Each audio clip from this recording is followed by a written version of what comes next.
ഡൽഹി കലാപവുമായി ബന്ധപ്പെട്ട ഗൂഢാലോചന കേസിൽ ഗുരുതര ആരോപണവുമായി ഡൽഹി പോലീസ്. ഭരണകൂടത്തെ അട്ടിമറിക്കാനുള്ള ആസൂത്രിത കലാപമാണ് നടന്നതെന്ന് പോലീസ്.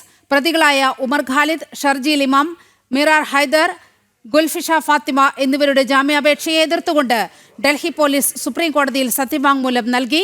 രാജ്യത്തെ സമാധാനം തകർക്കാനും ഭാരതത്തിന്റെ അന്താരാഷ്ട്ര പ്രതിച്ഛായയ്ക്ക് മങ്ങലേൽപ്പിക്കാനും പ്രതികൾ ലക്ഷ്യം വെച്ചു. വിവരങ്ങളുമായി എസ് ശ്രീകാന്ത് ചേരുകയാണ്. ശ്രീകാന്ത്, ഡൽഹി പോലീസ് കോടതിയിൽ നൽകിയിരിക്കുന്ന വിവരങ്ങൾ എന്തെല്ലാം? വളരെ സുപ്രധാനമായ വിവരമാണ് ഇപ്പോൾ ഡൽഹി പോലീസിന്റെ ഭാഗത്തുനിന്നും കോടതി മുൻപാകെ എത്തിയിട്ടുള്ളത്. സുപ്രീം കോടതിയിൽ സമർപ്പിച്ച സത്യവാങ്മൂലത്തിൽ ഡൽഹി പോലീസ് ചൂണ്ടിക്കാണിക്കുന്നത് ഈ ഡൽഹി കലാപവുമായി ബന്ധപ്പെട്ട് പ്രതികളായ ഉമർ ഖാലിദ്, ഷർജീൽ ഇമാം, മീരാൻ ഹൈദർ, ഗുൽഷിഫ ഫാത്തിമ എന്നിവരുടെ ജാമ്യാപേക്ഷ എതിർത്തുകൊണ്ടാണ് കോടതി പ്രധാനമായും പറഞ്ഞത്. അതായത് ഭരണകൂടത്തെ അട്ടിമറിക്കാൻ നടന്ന ആസൂത്രിത കലാപമായിരുന്നു ഡൽഹിയിലേത്.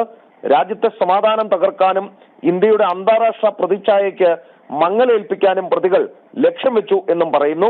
UAPA നിയമപ്രകാരം ജയിലാണ് പ്രതികൾക്ക് നൽകേണ്ടത്, അല്ലാതെ ബെയിലല്ല എന്നും സുപ്രീം കോടതി മുൻപാകെ നൽകിയ സത്യവാങ്മൂലത്തിൽ പോലീസ് ചൂണ്ടിക്കാണിക്കുന്നുണ്ട്.